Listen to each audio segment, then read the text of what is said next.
시편 81편입니다. 1절로 5절 상반절입니다.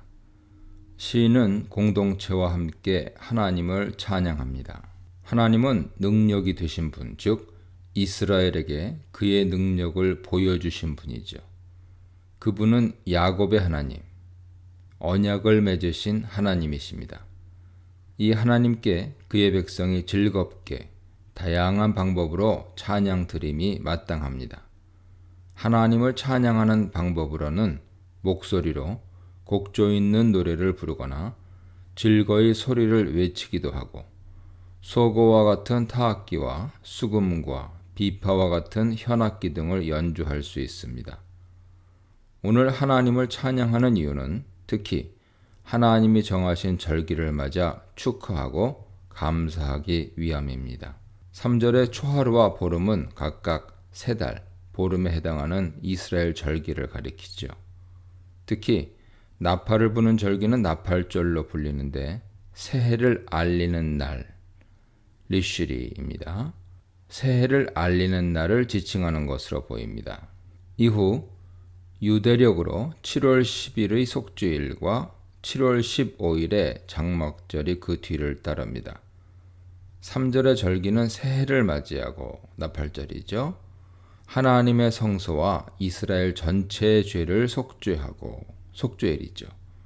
광야 시절에 하나님의 보호와 인도를 감사하는 데 의미를 둡니다. 장막절이죠. 절기를 지키는 이유는 절기가 이스라엘의 율례이자 야곱의 하나님의 규례이기 때문입니다. 여기에는 절기를 명령하신 분이 하나님이시라는 점, 절기는 백성의 의무라는 점, 절기를 지킴으로써 하나님 백성임이 선포된다는 점이 함축되어 있습니다. 이스라엘의 대표적인 새해 명절은 3절에 소개된 장막절 외에 유월절과 오순절이 있죠. 출애굽기 23장 13절로 17절에 소개된 이 세 절기는 나머지 모세율법, 레위기 23장, 민수기 28, 29장, 신명기 16장에 반복될 만큼 중요합니다. 절기는 근본적으로 안식일에서 유래했죠. 레위기 23장 2절 3절 보세요. 안식일은 다른 날과 구별된 날로서 일을 금하고 각 처에서 성회로 모이는 등 거룩하게 보내야 했습니다. 창세기 2장 3절 참조하세요. 이날은 하나님이 복을 주시기로 약속한 날입니다. 각 절기의 백성은 다른 일을 삼가고 거룩한 모임으로 모여 하나님이 지정하신 예배 장소에서 하나님께 예물을 드려야 했습니다. 각 절기는 추수 때와 맞물림으로 하나님께 바칠 예물이 충분히 준비되었습니다. 절기는 하나님의 구원의 역사와 관련이 있습니다. 하나님이 요셉의 때 이집트를 치고 이스라엘을 구원하신 일의 증거로 삼기 위해 제정되었죠. 5절 하반절로 7절입니다. 절기에 백성 찬양에 덧붙여 하나님 말씀이 선포됩니다. 내가 알지 못하던 말씀은 6절로 16절에 하나님이 선포하신 내용을 가리킬 것입니다. 첫 말씀은 하나님이 과거 이집트와 광야에서 이스라엘을 돌보심에 대한 내용이죠. 하나님이 이스라엘 어깨에 놓인 짐과 손의 광주리를 놓게 하셨습니다. 라는 말은 이집트에서 강제 노역을 하며 고난받던 이스라엘을 해방시키셨다는 뜻이죠. 하나님께서요. 이는 이스라엘의 탄식과 부르짖음에 대한 하나님의 응답이었습니다. 하나님은 이들의 기도를 들으시고 아브라함, 이삭, 야곱과 세운 언약을 기억하셨습니다. 우레소리의 은밀한 곳에서 하나님이 응답하셨다 하는 말은 아마도 시내산에서 나타나셔서 이스라엘과 언약을 맺은 사건을 상기시키죠. 무리바 물가는 이스라엘이 홍해를 건넌 후 물이 없자 하나님을 원망했을 때 하나님이 모세를 통하여 반석에서 물을 얻게 하신 곳입니다. 출애굽기 17장 참조하세요. 이스라엘은 이 일로 서로 다투고 하나님이 자신들과 함께 하시는지에 대해 하나님을 시험했습니다. 그러나 이 시편에서는 이 사건을 하나님이 이스라엘을 시험하신 사건이라고 말합니다. 이 뜻은 신명기 8장 2절에서 설명하듯이 하나님께서는 광야길에서 이스라엘을 낮추고 그들의 진정한 마음을 살피고 하나님 명령에 순종하는지의 여부를 시험하셨다는 의미입니다.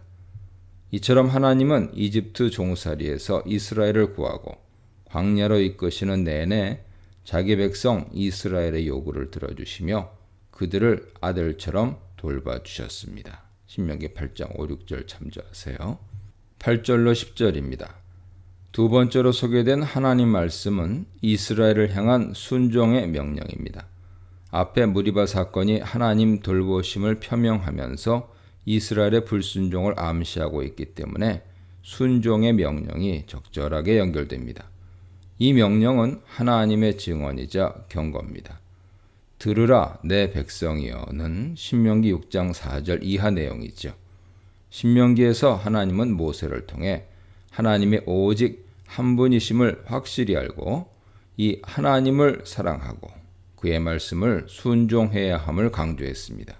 이와 유사하게 이 시편에서 하나님은 시내산에서 이스라엘에게 주신 10계명의 첫 계명인 하나님 외에 다른 신을 두지 말라와 둘째 계명인 우상에게 절하지 말라를 예로 언급하십니다. 이는 하나님 순종에 있어 무엇보다 하나님에 대한 명확한 인지와 하나님께 온전한 섬김과 헌신이 요구됨을 명시합니다. 나는 너를 애굽 땅에서 인도하여 낸 여호와 내 하나님이다 라는 말은 하나님이 이스라엘과 맺은 언약에 암시되었죠. 출애굽기 19장 4절 보세요. 또한 이는 십계명 선포 직전에 선언된 말이죠. 출애굽기 20장 2절 보세요. 이후 하나님 명령의 순종을 덧붙여 자주 나타난 명제입니다. 레위기 11장 45절, 22장 33절, 민수기 15장 41절 보세요. 이 문장은 이스라엘이 언약을 맺는 대상이 이집트에서 그들을 구원하신 능력의 하나님이심을 확인시킵니다. 이 하나님은 순종하는 그의 백성이 요구할 때 필요를 채워주시는 분이죠. 11, 12절입니다. 셋째로 소개된 말씀은 하나님이 돌보셨는데도 이스라엘이 하나님께 불순종했다는 내용입니다.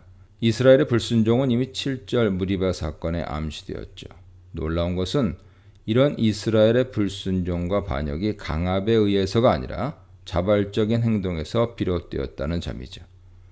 이스라엘은 하나님의 목소리를 무시했으며 하나님을 기꺼이 원하지 않았습니다. 그들의 마음은 완악하고 고집스러웠으며 하나님 말씀에 따라서 살지 않고 자기들 계획대로 행했습니다. 하나님이 이들의 마음을 그대로 두셨다는 말은 이스라엘의 불순종을 하나님 탓으로 돌리라는 뜻이 아닙니다. 마치 이집트의 왕 바로의 완고한 마음을 하나님이 간섭하지 않고 내버려 두어 그 결과로 바로가 마땅한 심판을 받게 되었듯이 이스라엘의 제멋대로 하려는 의지를 꺾지 않고 두심으로써 그들이 마땅한 심판을 받게 될 것을 암시합니다. 에스겔 18장 33장, 예레미야 31장 29절 이어보세요. 13절로 16절입니다. 마지막으로 하나님은 다시금 이스라엘의 순종을 요구하시며 이에 따른 축복을 약속하십니다. 내 백성이란 칭호가 반복되면서 이스라엘이 하나님이 직접 선택하신 언약 백성임이 강조되었습니다. 하나님은 그의 백성이 그의 말을 듣고 행하기만 하면 그들을 괴롭히는 대적들을 속히 제압하실 준비를 이미 갖추셨습니다. 설령 하나님을 미워하는 이 대적들이 순종을 가장한다 하더라도 그들이 받을 심판의 시간은 영원할 것입니다. 반면 그의 백성 이스라엘에 대해서는 하나님이 기름진 밀과 반석의 꿀로 그들을 만족하게 하실 것입니다. 이 증언은 과거 이스라엘을 돌보셨던 하나님을 다시금 상기시키지요. 순종하는 백성에게 약속하신 하나님의 축복은 그의 백성을 향한 하나님의 한없는 은혜와 사랑을 나타냅니다. 이 문단에서는 시인이 바라는 오직 한 가지, 하나님만이 하실 수 있는 오직 한 가지, 하나님이 바라시는 오직 한 가지에 대해 묵상해 보시기 바랍니다.